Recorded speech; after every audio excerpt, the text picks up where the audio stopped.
Ce qui est intéressant dans ce que vous évoquez, c'est que bon, on ébauche là une grande histoire du stoïcisme, mais qui amène à changer la vie de la personne qui souhaite s'approprier la pensée et les outils du stoïcien.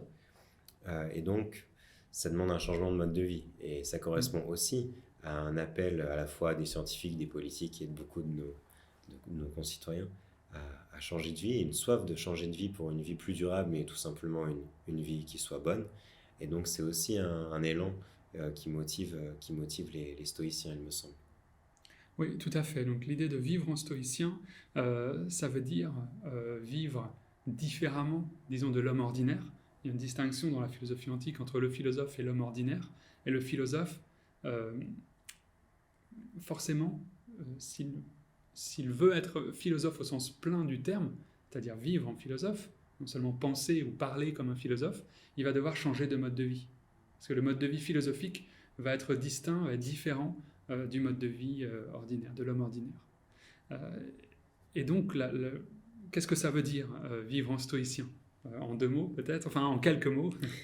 Ça va être d'abord la cohérence entre le discours et la pratique, ça j'en ai déjà parlé. Et ça, c'est ce qui serait propre à toute démarche philosophique, finalement. À toute démarche philosophique, antique, de l'ordre du mode de vie. De l'ordre du mode de vie, ouais, effectivement. C'est-à-dire que ce n'est plus le cas forcément aujourd'hui. Il y a des philosophes qui ne se réclament pas du tout de ce type, de cette manière de voir la philosophie, la philosophie universitaire notamment. Mais pour un philosophe antique, pour Épictète par exemple, il faut rapporter sa lecture à sa lecture d'un philosophe.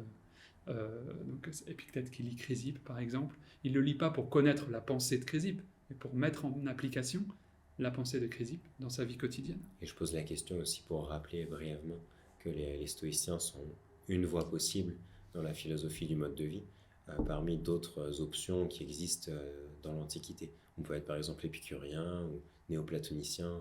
Oui, effectivement.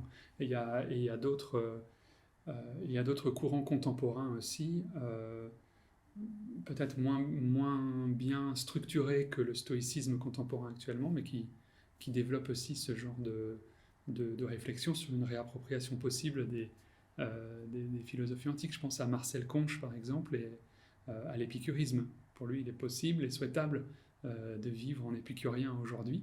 Et puis il développe dans ses livres qu'est-ce que serait, ou quel est ce mode de vie épicurien aujourd'hui. Et donc, devenir stoïcien, donc devenir philosophe, d'une part, mais ensuite un certain type de philosophe. Exactement. Exactement. Et puis donc, vivre en stoïcien, qu'est-ce que ça veut dire ? Eh bien, il y a 3 parties de la philosophie stoïcienne, 3 facettes qui correspondent à 3 facettes du monde. C'est la logique, ce qu'on peut dire du monde, tout ce qui concerne le langage, le discours, la physique, ce qu'il est, donc ce qu'est le monde, une description de l'étude, une description de la nature, et puis l'éthique, c'est-à-dire ce qu'il est recommandé de faire dans le monde, la manière d'agir.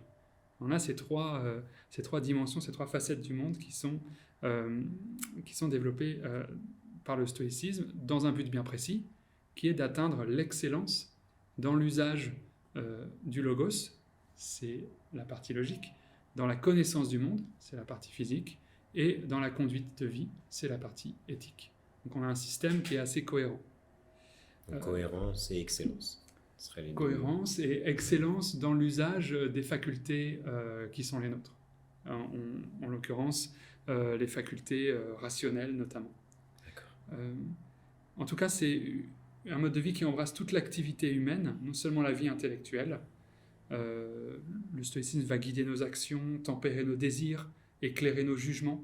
Elle va modifier notre rapport au corps, au bien extérieur, la manière dont on oriente notre rapport à l'autre et au monde dans lequel nous vivons.